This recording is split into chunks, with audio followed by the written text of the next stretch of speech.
official up here on the stage with the podium and everything. How's everybody doing? Good. Good? Alright, so just so we kind of know what we're dealing with in the room, raise your hand if this sophomore is your oldest student right now. Okay. Alright, raise your hand if you've already sent one off. One that you already got a graduate, or one close to it, or one you're hoping will be there. Alright, so those of you have some wisdom in the room with you too, so that way you can lean on some support. For those of you who have seen one go off, you've survived, right? You're back here, yeah. Okay, good. Well, we're happy that you guys came to join us here tonight so we can talk about kind of the sophomore year and then how that plays into the overall college and career plan for your student. We'll just get started. And feel free, it's a small group, so, if you have questions on the way, feel free to raise your hand. We'll do questions at the end, but if something pops into your head, we're happy to answer questions along the way, too. All right. So I'm Jessica Smith. I'm one of the full-time counselors here. Karen Burgoyne, and the red over here is our other full-time counselor. We're happy to help students regardless of their last name, but when it comes to kind of college and career planning and making sure that no one falls through the cracks, we do tend to divide the office. That way we know who we're looking after, and you guys experience to know who to reach out to if you have specific questions. So if your students have a last name of A through K, then I'll work with them throughout their time here at CSD. Last names L through Z, Karen will work with them. So you can reach out to us with any questions. We also have wonderful Jen Chapman and Corey Thompson joined us this year too as part of our team. So they support us in helping in sophomore seminar and the different seminar levels throughout the year on Fridays. They take part in our team meetings. Jen helps us keep up our blog, and Corey helps us with all those ninth grade transition students into high school, making sure they're starting off on the right foot, really helping them out in that learning lab or the connect room as they're trying to rebrand it this year. So that's our team, and we're here to help your students kind of navigate this path through high school. A couple ways to keep in touch with us. We have a blog, like I said, that Jen maintains. We don't post every day on there. We try to post quarterly. If you subscribe to it, then you'll get an update whenever we post a new entry on there. We'll be posting all those presentations on there too, following tonight. So that way, if you want to review anything or if you want to look to the future to see what's coming in junior and senior year, you're able to see those presentations on there as well. We have a counseling Facebook page. I know that the prior is a good source of information for a lot of people, but sometimes once things are posted there and they get buried down, it's hard to find something. So whenever we post something from the counseling department on prior, we try to also post it on our page too. So if you knew it came from a counselor, it might be easier for you to look through our page to see that. And then we also, Anne-Marie McAfee has been a long-time counselor here at CSD. She's moved into a more administrative position or a more admin position. But she still has some great tweets that she puts out there. I'm trying to be better at tweeting. This is now my third meeting of saying that I'd be better at tweeting. I've tweeted once since I've been saying that, so I'm going to try to get better. It's recorded there, it's recorded on all the other ones, it's going to be posted on our blog that I'm saying I'd be better at tweeting. So you can give me a follow if you like, and that'll make me have to be better at tweeting out things. And then Constant Contact is the email service that we started using a few years ago, so if you're not signed up on that, make sure you do that. You sign up by the class of your students. That way it follows you throughout your student's whole time here. And that is on the Contact Us page on our website, or I think there's like a button on the home page that you can sign up there. So those are great ways to connect with us. Alright, so another really good resource that we've been compiling over the years is something that it's called Live Finders. I don't know if anyone's familiar with that website, but so we've created a college counseling live finder. In just a minute, Jen's going to talk to you about Naviance, and there's a link within that of how to access the live finder. There's a link on our blog to get to that live finder, so there's a couple ways you can get there. But it's basically just a big online notebook of all of the great stuff that we've found over the years. We've thrown in the different tabs there. So if you're ready to start thinking about college career planning, SAT, ACT stuff, gap year options, resources for students with learning disabilities or difficulties, I think is probably what it says underneath there. There's all kinds of tabs there on that resource for you. You can get to that from our blog and from Naviance too once you get on there. All right, so this is what we do here. We follow the students along their journey throughout high school by meeting them in seminar, doing informational workshops for students and for parents, doing individual meetings with students and parents, especially in the junior year. We're happy to meet with you guys individually any way along the the way that we have those formal mandatory meetings for juniors and their parents in the junior year, encouraging students to go out and visit universities, encouraging students to attend direct visits when college admissions representatives come on our campus, really helping them think through how they can explore their interests through internships or independent studies. And then we do a parent book talk every year. So those are just a couple ways that we're trying to lead the college and career planning throughout students and parents' time here at CSD. Then we just have a little excerpt from our mission statement that I always think is nice to share. In guiding students toward the next chapter of their lives, we honor each student's individuality and potential by showing their hopefulness, celebrating their aspirations, identifying possibilities, and opening doors. We really want to make sure that students know that their journey is that. It's their journey. Every journey looks a little bit different. Even if you think it might look like the person beside you, you can take different steps along the way to get to different end goals. We want to make sure that students feel empowered to take their own journey. So when we started our college and career program years and years ago, we kind of thought, okay, in the end, we want students to feel really confident in evaluating their choices. Come senior year, we want them to know what's out there, what's available for them, and what they'll be really competitive for, and be able to make those really fun choices when they start getting those yeses back. So how do we get there? So we kind of started working backwards. So we knew we wanted them to be able to make choices in their senior year. Then the other grade, they need to kind of put themselves out there. So that's the year where they're really engaged in figuring out what options are there for them. So in the junior year, we do a lot of helping them learn what options are out there, what kind of what qualities and what values each of those options may have, and then helping them figure out, okay, well, how do I rank those qualities and values, and how do I know what's important to me? How do I know if having a campus with a lot of outdoor space is important to me? How do I know that I really need some more time? I want to take a gap year. I really have a heart for others, and I want to do some good in this world before I buckle back down and get some more education. So really helping them figure out what's out there and kind of how they interact with that. In the 10th grade, we're focusing all about their interests and helping them explore their interests. So through sophomore seminar, and Jen will talk about that in a little while, we're really focusing on exploring interests and not necessarily always making that verbal connection to, this is about your life after high school, this is about life after high school, this is what you want to be when you grow up. Just because I think sometimes that can be really stressful for students to hear, so we really try to focus it on the here and now. Hey, here's some interests, here's some classes that might relate to those interests, here's some internships or independent studies that might relate to those, here's some after-school jobs or clubs, so really trying to help them figure out how they can explore those interests in the here and now, which we know, and you guys know is going to help them later to start making those decisions and when they're searching for things when they're making their decisions their senior year. But we want to give them a chance to kind of take a break from thinking so far ahead, but think about really how they can be engaged right now as a 10th grader. And then last year in 9th grade, the focus was really just to expose them to high school, get them used to kind of the pace of classes, get them used to the expectations, get them used to communicating with their teachers. I know in 8th grade they do a lot of messages through Schoology, and in high school email kicks in that never stops. So as you guys know as adults, it never stops. So really kind of like helping them transition through that.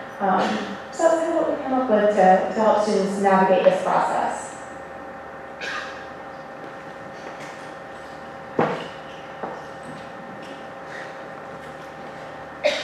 So, the funny thing is, I've come to these meetings for like 8 years, and I've never actually been handed the mic to talk. So here we go.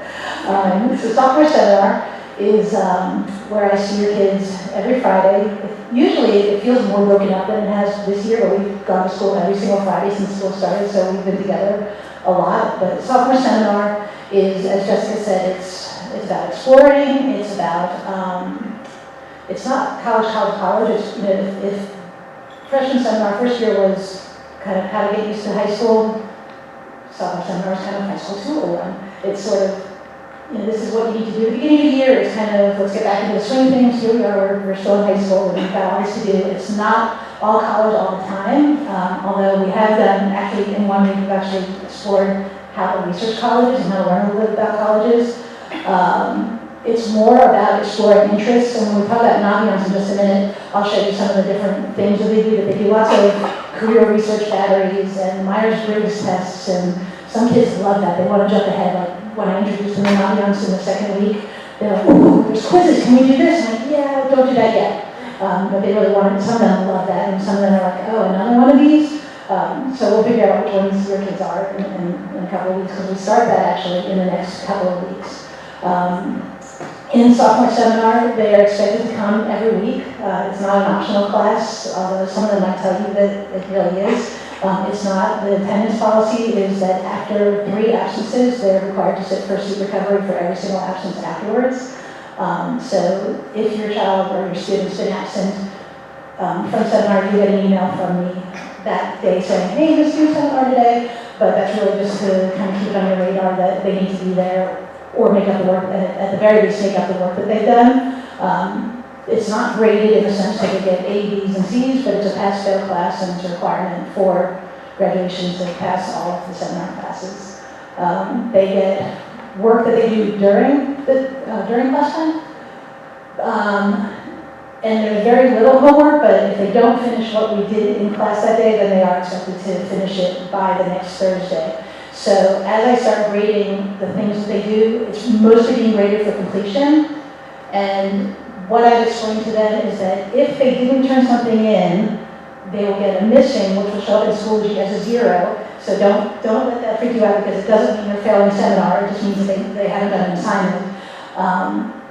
But the way I grade in Naviance, it's hard to figure out when kids have actually turned in their work. So what they've been instructed to do once the grading has been done is when they make it up, they need to send me an email saying, hey, I did this, and then I will change it, I'll fix it and confirm that they did it and give them credit for it.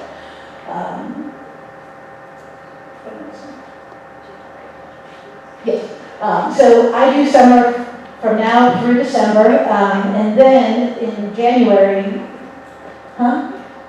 Oh, good. Okay, I'm good now. Jessica and Karen will take over in January, and they will start a project with the kids, with the students, called informational interviews, where they will actually they're exploring careers throughout. One of the career interest areas we'll do in this first part of the year will kind of have them start targeting in on their interests and how their interests translate into different careers. So, kids say, I want to be a doctor, or I want to be a teacher, whatever, but they haven't really explored what that means, or this is what I like to do. But if you start saying, well, I like talking to people, and I like to travel, well, what are the different careers that people can do who like to travel and like to talk to people? Well, you could be a flight attendant, you could be a pilot, you could be a travel agent, you could go to the military. There's all kinds of things that people can do. So they'll start kind of exploring those things, and then they'll narrow in on one, and through Jessica and Karen in class, they'll actually find somebody to conduct an informational interview with. They'll write letters of introduction, they'll do networking and all this stuff. You'll get a letter from your student asking them for help with the networking. Hey, mom, dad, do you know anybody who does blah, blah, blah? We're doing this project in seminar. And then they will, then they'll interview a person, and then they will do a short presentation in class about the career that they do that with. All right. Okay. Is that it for seminar? Okay. Naviance. So, you've heard about Naviance, and basically here's what it is. That. It's a great resource. It's this great thing that is kind of like everything you need to know about career and college planning. It's all packaged into this one massive program that CSD and high schools all over the country subscribe to. And kids can do research on colleges through it, they can research careers through it, they can track their resumes through it. Your kids have already started putting stuff in their resumes on Naviance, because we all know that while a 10th grader will tell you up and down that they will remember every single thing that they did in high school when they're filling out their applications in 12th grade, the truth is they won't. So we have them periodically actually start updating their resumes, and so they've kind of already started putting all the stuff they did in 9th grade in their resumes, and they'll have 1 or 2 more chances throughout this year to do that. Oh, and family connection. So family connection is how we connect. There's 3 parts to Naviance. There's the parent side, the counselor side, and the student side. Family connection is how you guys get involved with it. So half of you, if your last name is A through K, have already been invited to join. You'll find an email today from, I think it'll actually say your name, or it might say Naviance, or it might say family connection. You'll get an email and don't throw it away without opening it, because that will actually be your password to get onto the parent side of Naviance. And through the parent side of Naviance, you'll get to see everything that your kids are doing in there, plus all of the research and things that you have access to. For instance, career planning, college planning, and success planning. In that career planning, they do those learning inventories and interest inventories, all kinds of personality stuff. College planning, it helps you with the college search and college applications. Their applications get sent through Naviance with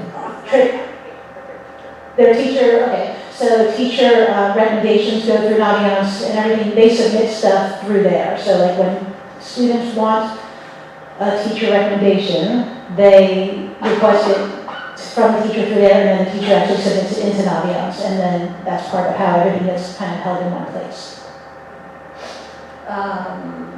Let's see. This is an example of what the Myers-Briggs would give you. That one's not mine. That's close. You can see career survey results, and that's you.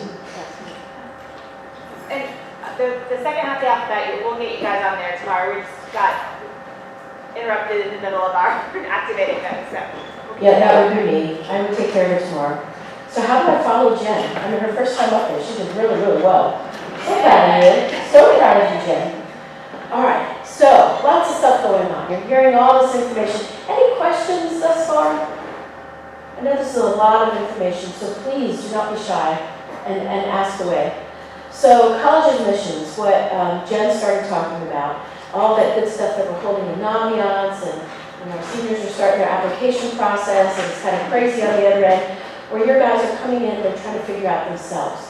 But to show you just a little bit about the college admissions factors, the rigor of courses, we want to make sure that they are stepping up and taking courses that are a bit more rigorous. The trajectory is going up through their years. So this year they could take one AP class. Next year as their junior they could take 2. The third year, the senior year, they could take 3. We don't want to overload them. You hear about all sorts of other schools who allow them to take so many, but we want our kids to be balanced. We want them to have time for family, time for sports, and make that upward trend that the reps and the colleges want to see.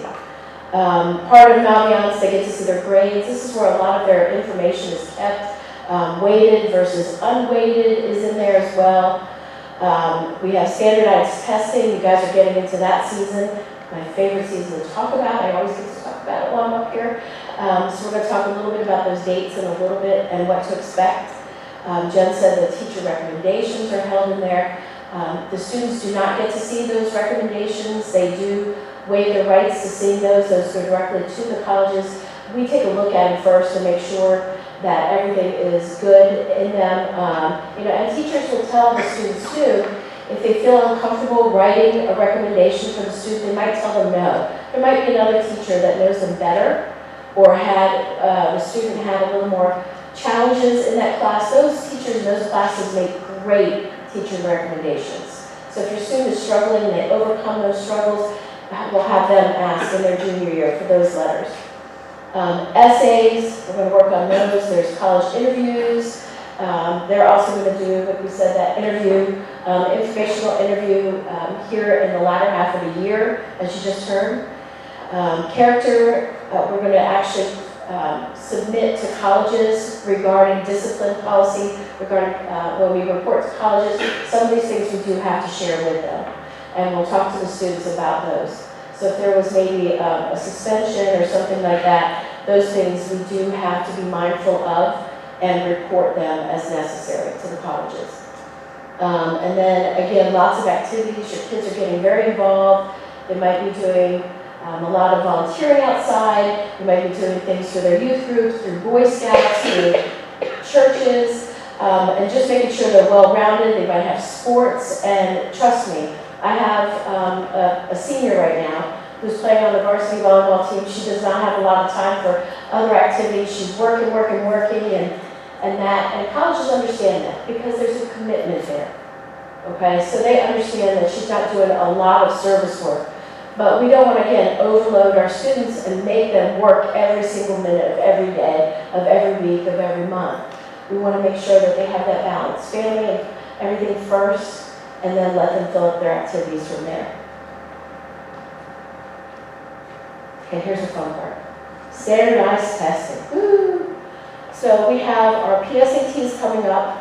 Optional for 10th grade, October 16th is that one, and some of you may have signed up and paid for that for your students. Is that still available for them, or it's closed? It's closed. Okay. 11th grade, October 16th. All the juniors are going to be taking that, so you guys, even if you want to take a picture of this so you know what's upcoming as well. The SAT and the SAT subject test, 11th and 12th graders are going to take that. They do not take it here on campus. They register through College Board and they find another campus that is close. It might be Mooresville, it might be Lake Norman, it might be Huff. One of those areas will have those. We have the pre-ACTs, so again, the 10th graders are taking that on October 22nd. That is part of the state testing. The ACT, the 11th graders are all taking that on February 25th. It's a state test again. And then anything in the 11th and 12th grade that they're doing to prep for college applications, those are again all taken outside of school. So it is the student's responsibility to sign up for those. And let them create those accounts. Let them sign up for them. There are the reminders here, and we're starting to let go a little bit of that thread. Trust me, it's hard. It is very hard. I have a 24-year-old and now a senior, and I had to learn to let go too. So we all go through this process, but we need to let them take those first steps. And then again, you may use the ACT or the SAT for college admissions. Okay, National Honor Society, big thing here. All right, so as of this fall for 2019, the average, the threshold for qualifying for Honor Society was a 3.7 unweighted GPA. And some students had 3.6 something or other. It's 3.7, so you know. We had 75 applicants this year, and we just finished that process. We're in the process of telling them if they're able to get in. We voted on it, we've read all their essays, we've read through the whole process. One of the biggest things, and I tried to remind so many of them this year, was the attention to detail. Now that's regardless of if they're filling out the application or whatever they're doing in class. It may be an essay, it may be homework, it may be something. They definitely need to start paying attention to that detail, because there are students that forget to, dot the I, cross the T. They forget signatures, they forget all sorts of things, and that could definitely disqualify them from becoming a member of the National Honor Society. That's how precise we need to get. We need to teach them to be self-sufficient and to make sure they pay attention to all the details. Character is part of National Honor Society. There's teacher recommendations. They actually go back to teachers from the former year and their advisor, and all that's changing. So the process is going to change a bit, and the GPA may change a bit next year, so you know. But those teacher recommendations, the students go back to their teachers and they think, oh, this is my advisory, it was a great time, but the teachers have to be honest. And some of the students would skip, they wouldn't show up to school, maybe they were there all the time. It depends on what that teacher saw. If that student had that opportunity for leadership, that's where they definitely want to show it in those advisories and in the classrooms. Now that we're having Tuesday talks, so you're getting down the line here.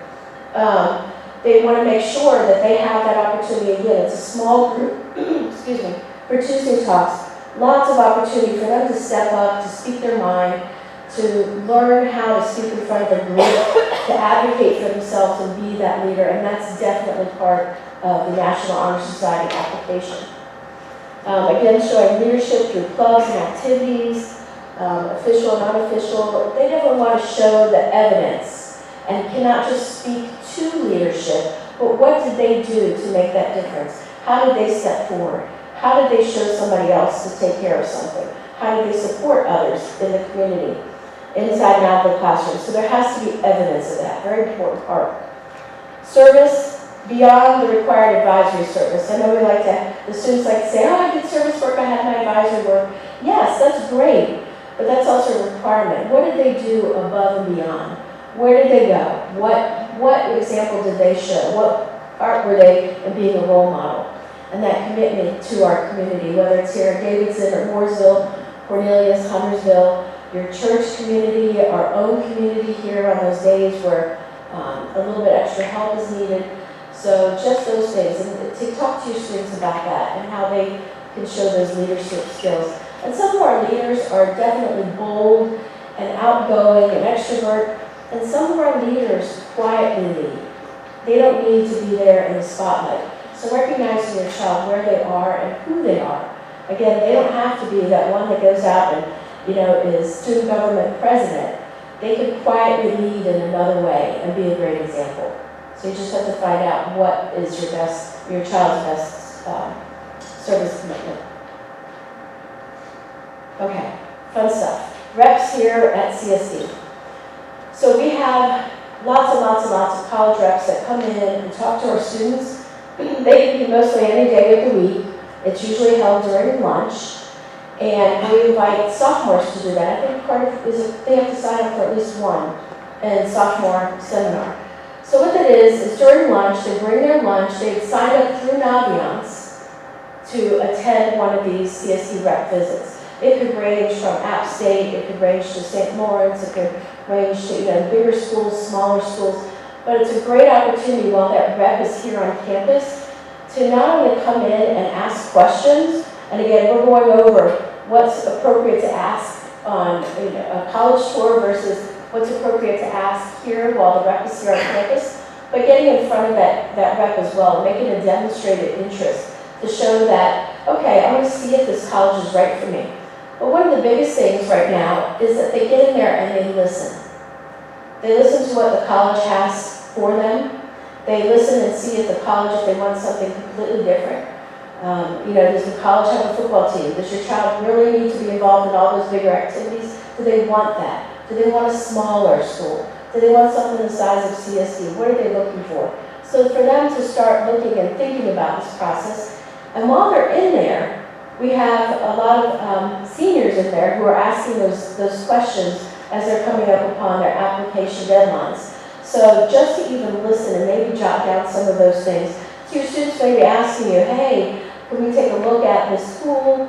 And we have some new visit dates. We'll talk about those in a few minutes. But have them go in and take a look at those lists of who's coming to campus. We had App State here a couple weeks ago. We had 116 students sign up. Largest group ever. They had to hold it here in the black box. And then the students that were our underclassmen were dismissed to go back to Tuesday talks.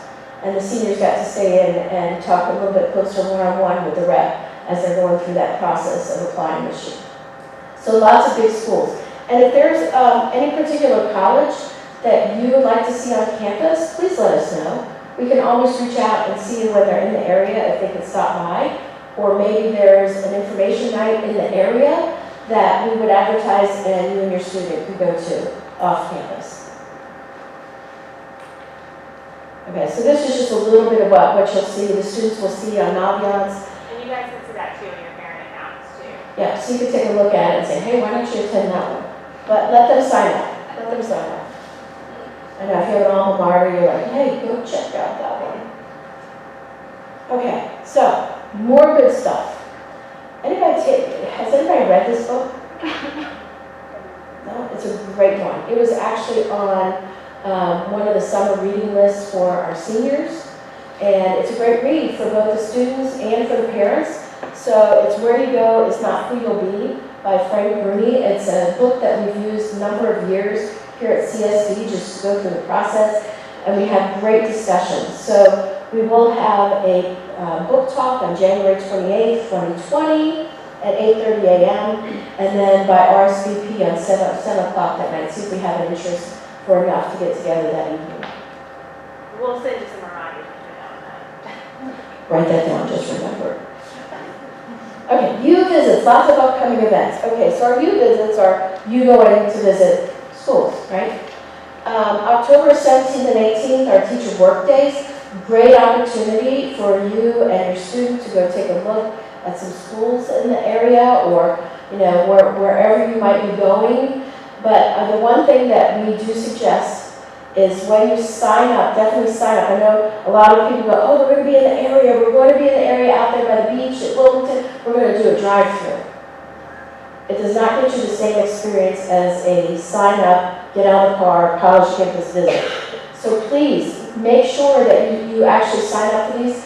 And when I say you, it's actually your student. Again, that's one of those things where we have to let go of that thread. Your student should be signing up for these because, again, it shows demonstrated interest to the school. When they make those applications, they have been tracking your student. You know, a lot of people do that, a lot of businesses do that these days. But they'll see, has your child attended when the rep was here on campus? Have they gone off to have a college visit, a campus visit? If you have signed up for it, they don't know that your child has been there. Okay, your student has to sign up for it. So that's one of those things. Definitely have to let them do that. So those youth business dates are October 17th and 18th, February 13th and 14th. There is a National Portfolio Day for all of our budding artists. That is in the area on October 6th. That's just coming up 2-3 weeks away. Gap Year Fair, I know Jessica talked a little bit about that. Everybody's path is different. I want to speak to that for just a moment. Everybody will find a place to be, find a place to go. Not all of our students are going to go to a 4-year college, or maybe not a 2-year college. Some of them might be, you know, wanting to go off and do some time with, you know, a vocational school and learn about a trade, become electricians and welders. I have a son that's been gap yearing for a number of years, and he's adulting. He's bought a number of cars. He's working for Amazon now, and I'm so proud of him because school was not his thing. I had to get over that. I wanted him to go to school. Now his sister's going to school, and now he's kind of rethinking everything. We're coming to a screech here, and you know, he's thinking about going back to community college and just getting a certification. So everybody's path is different, and they'll walk differently through that path. So the Gap Year Fair provides some information if your child wants to go and do a little bit of something else, some service work, some traveling. That's coming up usually January, March, early in the year. So keep an eye out for information on that. And then our NACAC College Fair will be March 22nd. So that's the big one here in Charlotte. So more information will come out about that as well. Okay, yeah, this is a process. It is a big process. We can easily become overwhelmed if we become so targeted and we narrow everything down. Just enjoy the process. We're supporting our students, have those conversations with them. You know, next year and junior year, as Jessica had said, we're going to meet one-on-one with your students, and we're going to meet with you, we're going to develop a plan, we're going to go through all this together, and it's time to allow us to hear our students, what they want. So yes, there are a lot of times when we want for them, but what is it that they want? Well, we also have to narrow that down a bit. We have to have those tough conversations. If you want them to stay in state because of finances, that's a conversation that we have to have with our kids, because they need to know, I can't send mine off to Harvard. I would love to, but it's just not feasible for us. So we have to talk to them and narrow them down and give them boundaries and parameters, because sometimes they will nudge up to that line because we haven't set that line for them. They will come up to it and they'll need our help. So make sure that we're having those conversations with them. So we believe that college admissions should be a process that feels hopeful, magical, exciting, non-threatening, and self-reflective. And that's what we are doing here with our seminar, what we're doing here this evening with you. We'll have these meetings in the beginning of junior year and senior year as well, because we want you to know what the process is and what we're doing with your students, so that you can have these conversations and find out where they want to go, what they want to be, and what their journey looks like.